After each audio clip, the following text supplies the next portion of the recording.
Mesdames, Messieurs, bonjour et bienvenue dans notre édition spéciale consacrée au bilan de l'année 2015 de Covéa AIS.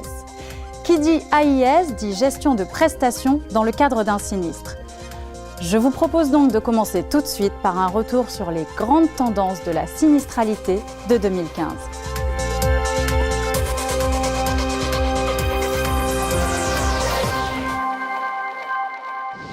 2015 se caractérise par l'absence d'événements climatiques de réelle envergure, comme nous avions pu en connaître les années précédentes.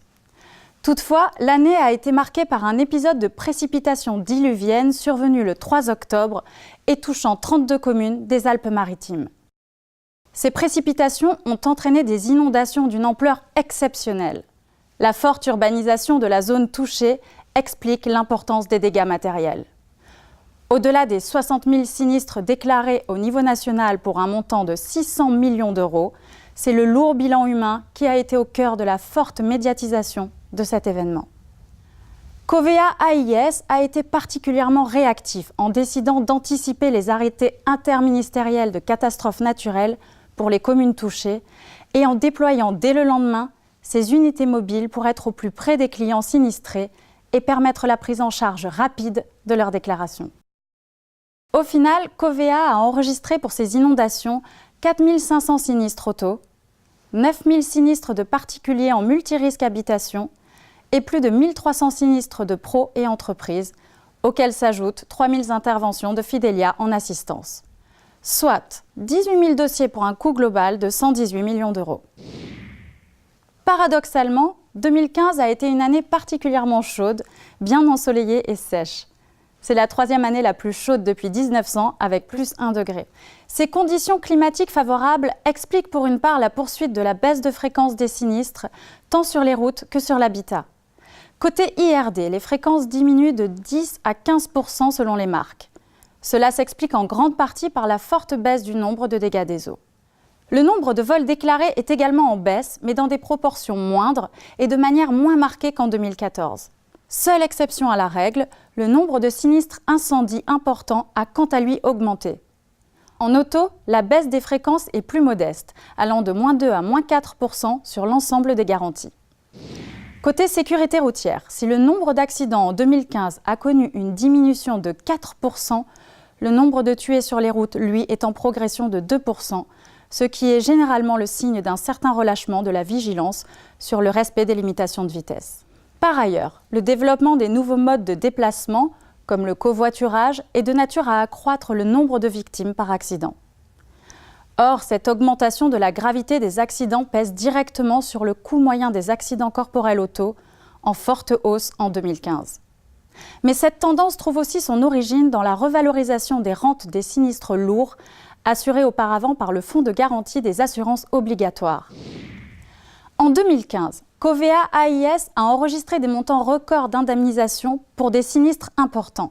Les dégâts engendrés par l'incendie du Bernascon, ancien palace emblématique d'Aix-les-Bains, assuré chez MMA, s'élèvent à 39 millions d'euros. GMF a géré un dossier de 20 millions d'euros suite à un accident impliquant un enfant renversé par un camion de pompiers, entraînant pour l'enfant un grave traumatisme crânien. De son côté, la MAF a dû réévaluer l'indemnisation d'une victime d'un traumatisme crânien grave en raison de la détérioration de son état de santé, la passant de 12 à 26 millions d'euros.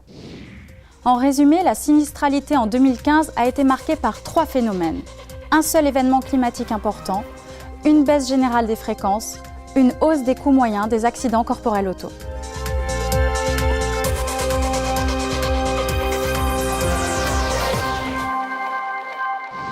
En 2015, Covéa AIS a démarré une quinzaine d'innovations dans le cadre de la gestion des sinistres et s'est mis en ordre de marche pour pouvoir les lancer entre 2016 et 2020.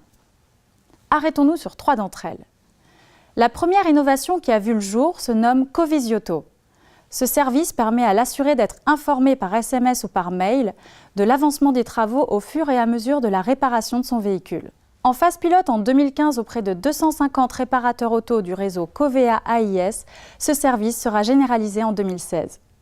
Ce principe de visibilité donné aux clients lors d'une réparation automobile est repris dans le projet Éclair, expérience client sur l'avancement de son indemnisation et sa réparation. Des enquêtes montrent que les clients regrettent le manque de contact avec leur assureur entre le moment de la déclaration et l'indemnisation. Éclair a pour objectif d'y remédier. Son principe est d'informer le client de l'avancement de son dossier à chaque étape du traitement du sinistre. De plus, le client pourra choisir le canal de communication qui lui convient le mieux. Transmettre des informations de qualité et au bon moment permet une plus grande proximité et une relation personnalisée. Le projet Déclaration Sinistre Toucano est un service phare pour Covéa AIS. Son objectif est simple, permettre à chaque client du groupe de déclarer ses sinistres directement via Internet ou via son mobile. Une étude sera lancée en 2016 pour tester l'appétence des clients à ce nouveau service. Services innovants, prévention, digitalisation, l'intégralité des projets initiés par Covéa AIS répondent aux évolutions des comportements du client qui recherche à la fois une plus grande autonomie et un accompagnement de qualité par son assureur. Ces innovations illustrent l'ambition de Covéa AIS de faire vivre aux clients une expérience sinistre différenciante et elles s'intègrent pleinement dans le programme Ambition Client 2020. Rappelons qu'Ambition Client 2020 est l'un des dispositifs prioritaires du PSBF de Covéa.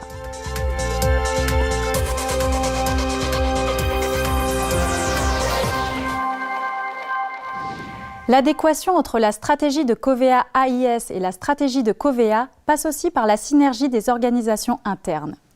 En 2015, les 3 solos de Covéa AIS, que sont DAS et APJ pour la protection juridique et Fidelia pour l'assistance, ont connu des évolutions organisationnelles marquantes. Les équipes informatiques RH et communication interne de Fidelia ont été rattachées aux directions générales transverses de Covéa. Il en a été de même pour les équipes RH d'APJ. Parallèlement, DAS et APJ ont posé les premières pierres de la convergence de leurs 2 sociétés par des projets de mise en commun des réseaux de prestataires. La satisfaction client a été moteur de transformation. En 2015, DAS a lancé son projet de nouvelle organisation des opérations, baptisé NEMO, visant à mettre le client au cœur de la relation. DAS et APJ se sont dotés d'un baromètre de mesure à chaud de la satisfaction client. Dans cette même optique, en 2016, Fidelia se donne pour ambition de déployer le meilleur service client du marché en dépassant les frontières traditionnelles entre l'assistance et l'assurance. Ces synergies devraient donc encore s'intensifier à l'avenir, que ce soit pour les solos ou pour l'ensemble de la direction Covéa AIS.